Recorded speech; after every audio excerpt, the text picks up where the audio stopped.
আজকে আসিয়ার জন্য আমরা কাঁদছি, এর আগে বহু আসিয়ার জন্য আমরা কেঁদেছি। আজ আমরা আসিয়াকে দাফন করেছি, বহু আসিয়াকে এই বাংলার মাটিতে এই পর্যন্ত আমরা দাফন করেছি, কিন্তু আসিয়াদের ধর্ষকদেরকে দাফন করার ঘটনা আমাদের মনে পড়ে না। যতদিন পর্যন্ত এই ধর্ষকদের জন্য কোরআন বর্ণিত সর্বোচ্চ শাস্তি মৃত্যুদণ্ড যতদিন পর্যন্ত বাস্তবায়ন না হবে, যারা ফাসাদ ফিল আরদ করছে, ইন্নামা জাযাউল্লাযীনা ইউহারিবুনাল্লাহা ওয়া রাসূলাহু আন ইউকাত্তালু আও ইউসাল্লাবু আও তুকাত্তা আইদিহিম ওয়া আরজুলুহুম মিন খিলাফ আও ইউনফাউ মিনাল আরদ, এই শাস্তি যতক্ষণ পর্যন্ত বাস্তবায়ন না হবে, চরম শাস্তি দেওয়া না হবে এবং বিচারের যত ফাঁক ফোকর আছে এগুলো যতদিন বন্ধ করা না হবে ততদিন পর্যন্ত আসলে এগুলো বন্ধ হবে না। আমরা কখনো কাঁদবো, কিছুদিন কান্নাকাটি করি, আবার থেমে যাব, আরো কোনো আসিয়া কান্নার আওয়াজ আমাদের কানে আসবে, তখন আমরা আবার হয়তো নড়ে চড়ে বসবো। এই দেশে শত সহস্র ঘটনা এরকম ঘটে, একের পর এক এই আসিয়াদেরকে আমরা দাফন করে চলে আসি, কিন্তু ধর্ষকদেরকে দাফন করার সৌভাগ্য বা সুযোগ আমাদের হয় নাই। কেন ব্যভিচারের শাস্তি আল্লাহ তাআলা বলেছেন ওয়ালিয়াশহাদ আযাবাহুমা তাইফাতুম মিনাল মুমিনিন, ব্যভিচারের শাস্তি যে কার্যকর হবে এটা যেন প্রত্যক্ষভাবে হয়, মানুষের উপস্থিতিতে যেন হয়। কেন বলেছে? কারণ মাকাসিদুশ শরিয়া বা শরিয়ার উদ্দেশ্যই হলো মানুষের জীবন, সম্পদ, ঈমান, মানুষের পরিবার, এই সব কিছুর হেফাজত এবং সংরক্ষণ। এই জন্যই শরিয়াত এসেছে। এই জন্য যেই অপরাধের শাস্তি প্রত্যক্ষ হলে সমাজ সোজা হয়ে যাবে, অপরাধীরা সোজা হয়ে যাবে, সেটাকে প্রত্যক্ষ করতে বলেছে শরীয়ত। সেটার বাস্তবায়ন যদি হয় তাহলে ইনশাআল্লাহ আসিয়াদের কান্না আর আমাদের শুনতে হবে না। মানব রচিত বিধিবিধান দিয়ে আজকে হয়তো একটা ফাঁক বন্ধ করবেন, কালকে আর 5টা ফাঁক তৈরি হবে।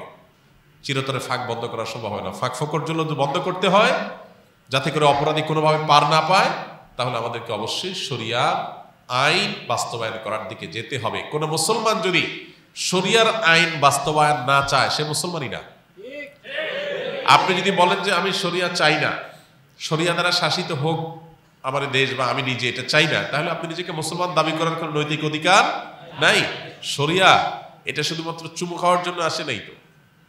আপনি পারছেন না শরিয়া দ্বারা শাসিত হতে, অপরাধ বোধ আপনার মধ্যে আছে যে আমি পারতেছি না বা আমরা পারতেছি না, এটা একটা লেভেল পর্যন্ত চলে, কিন্তু আপনি চান না, পছন্দ করেন না, এটা চলে না। এটা মানে হলো আপনি বিদ্রোহ করলেন, অস্বীকার করলেন, ঈমান থেকে খারিজ হওয়ার মতো বিষয়। এই জন্য ভাই মানুষ, আমরা উন্নত পৃথিবীর উন্নত দেশগুলোতে জানি যে প্রচুর পরিমাণে সেখানে তাদের আপনার টেকনোলজিক্যাল সাপোর্ট আছে, তাদের কাছে অপরাধীদেরকে শনাক্ত করার হাজারটা সিস্টেম আছে, কিন্তু যেই পরিমাণ ধর্ষণের ঘটনা এই সমস্ত দেশেও ঘটে, আপনি অনলাইনে একটু সার্চ দিলে দেখতে পাবেন যে কোনোভাবেই সেগুলো তারা থামাতে পারছে না। কর্মস্থল থেকে নিয়ে শিক্ষা প্রতিষ্ঠান পর্যন্ত কোনো জায়গায় তাদের নিরাপদ না।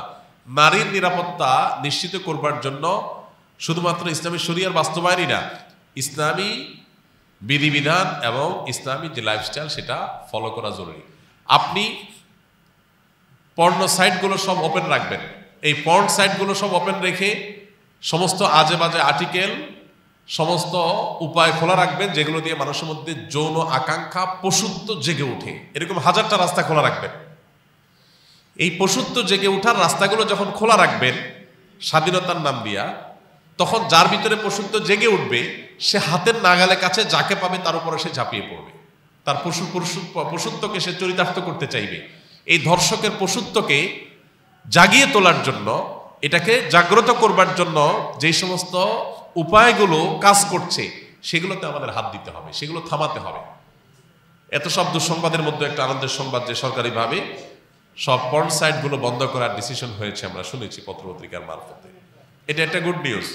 এখন আপনি বিজ্ঞাপনী, বিলবোর্ড, বিনোদন, উপন্যাস, বিভিন্ন নামে অনবরত যৌন উন্মাদনা সৃষ্টি করবেন, যৌন আকাঙ্ক্ষা মানুষের মধ্যে জেগে উঠে, এটার জন্য হাজারটা উপায় বের করবেন। এরপরে বলবেন সবাই নিজেকে নিয়ন্ত্রণ করো। এটা হাস্যকর। ইসলাম এই আইডিওলজিতে বিশ্বাসী না। ইসলাম বলে, আল্লাহ বলেছেন ওয়ালা তাকরাবুজ জিনা, তোমরা জেনার কাছেও যেও না, কারণ জেনার কাছে গেলে মানুষ জেনা থেকে ফিরে আসতে পারে না। এই জন্য আল্লাহ বলছেন চোখের হেফাজত করো। আল্লাহ বলেছেন কুল্লুল মুমিনিনা ইয়াগুদ্দু মিন আবসারিহিম, চোখকে অবনত রাখো। কেন? কারণ চোখ দিয়ে তুমি যদি বিজ্ঞাপনে, বিলবোর্ডে, পত্রিকার পাতায়, মোবাইল স্ক্রিনে, অনলাইনে, অফলাইনে কোনো পরনারীর সৌন্দর্য তুমি অবলোকন করো, অবলোকন করার পর তোমার মনের ভিতরে অস্থিরতা আসবে, তোমার মনের ভিতরে যৌন আকাঙ্ক্ষা চরিতার্থ করার চাহিদা জেগে উঠবে। এই যে জেগে উঠবে, এই জেগে ওঠার পর এটাকে নিয়ন্ত্রণ করাটা কঠিন কাজ, সবাই পারে না, কেউ পারে, কেউ অ্যাক্সিডেন্ট করে। এই জন্য শরীয়ত বলেছে নিয়ন্ত্রণ করতে, আর আজকের ভোগবাদী পৃথিবী বলছে অনিয়ন্ত্রিত করতে, স্বাধীনতার নাম দিয়ে। আপনি মানুষকে লাগামহীন করে দিবেন, আবার বলুন সবাই যার যার যাকে নিয়ন্ত্রণ করো, এটা হাস্যকর, এটা সম্ভব না। এই জন্য দুইটা জিনিসে বাস্তবায়ন আসিয়াদের কান্নাকে থামাতে পারে। নাম্বার এক, আমাদের সমাজে নীতি নৈতিকতার যে ভিত্তি নড়বড়ে হয়ে গেছে, নামাজ কালাম পড়ে কিন্তু ইসলামের অন্য অন্য বিধিবিধান, চোখের হেফাজত করার জন্য ওইরকম পরিবেশ, ওইরকম এনভায়রনমেন্ট, এগুলো আমাদের দেশে নাই, এগুলো আমাদের মুসলমানদের সমাজ আজকাল নাই। না থাকার কারণে কি হয়েছে, মানুষ তার ভিতরে যৌন আকাঙ্ক্ষা জেগে উঠছে, পশুত্ব জেগে উঠছে, ধর্ষকরা দর্শক হয়ে উঠছে। তো এই জন্য একদিকে ইসলামের এই অনুশাসন, বিধিবিধান, এগুলোকে কঠোরভাবে মেনে চলার জন্য চেষ্টা করতে হবে।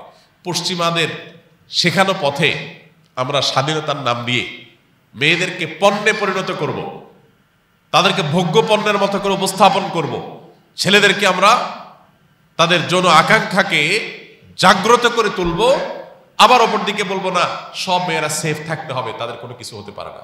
এটা সাংঘর্ষিক এবং আপনার পরস্পর বিরোধী কাজ। এজন্য একদিক থেকে ইসলামের অনুশাসন মানতে হবে, নীতি নৈতিকতা, এটা আমাদের সমাজে চর্চা বাড়াতে হবে। আর অপর দিকে এ ধরনের অপরাধকে সংগঠন করলে তার জন্য কোরআনের দেওয়া সর্বোচ্চ শাস্তি প্রকাশ্যে বাস্তবায়ন করতে হবে। এই দুইটা প্রচেষ্টা যদি সমান্তরালভাবে হয়, বিচার থেকে আইনের ফাঁকফোকর দিয়ে বের হওয়ার যত রাস্তা আছে এগুলো যদি বন্ধ করা হয়, ইনশাআল্লাহ এ ধরনের নির্মমতার কথা আমাদের আর শুনতে হবে না। আল্লাহ আমাদেরকে সে সুদিন দান করুন, আমরা যেন এই সমস্ত অনাচার, এই সমস্ত অবিচার, এগুলো থেকে আমাদের সমাজটাকে মুক্ত করতে পারি, সেই তৌফিক আল্লাহ তাআলা দান করুন। কোনো সন্তান যদি বাবা মার কাছাকাছি বসে কোরআনে কারীমের তেলাওয়াত করেন এবং তার মনের উদ্দেশ্য আল্লাহর সন্তুষ্টি, তবে কাছাকাছি বসেছে এই কারণে যাতে তার বাবা মাও দেখে খুশি হন এবং আল্লাহর শুকরিয়া আদায় করে, তাহলে এই কারণে কি আল্লাহর সাথে শরীক হবে? কোনো সন্তান বা কোনো মানুষ যদি কোরআনে কারীমের তেলাওয়াত বা কোনো নেক আমল করেন, সেটা আল্লাহকে দেখানোর জন্যই করবেন, কোনো মানুষকে দেখানোর জন্য নয়।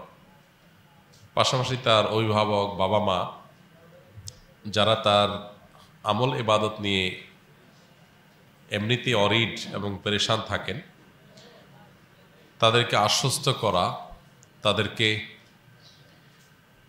পেরেশানি দূর করার উদ্যোগ নেওয়া, এটা মৌলিকভাবে দোষের না। ইনশাআল্লাহ এর কারণে রিয়া হবে না, আশা করা যায় এর কারণে শিরক হবে না। মূল উদ্দেশ্য আল্লাহকে খুশি করাই এবং সেটাই একমাত্র উদ্দেশ্য। পাশাপাশি বাবা মা তার তেলাওয়াত নিয়ে যে পেরেশানি বা তার আমল নিয়ে যে পেরেশানিতে আছেন, সেটা দূর করার জন্য তাদেরকে জানানো, তাদেরকে বলা, এটা ইনশাআল্লাহ লৌকিকতার মধ্যে পড়বে না। আর যদি তেলাওয়াত বা আল্লাহকে দেখানো সব আহরণ করার চাইতে বাবা মার কাছে জাহির করাটাই মুখ্য হয়, তাহলে সেক্ষেত্রে সেটা ভিন্ন বিষয় হবে। ইন্নামাল আমালু বিন্নিয়াত, আপনার মূল উদ্দেশ্য কি সেটা হলো দেখার বিষয়।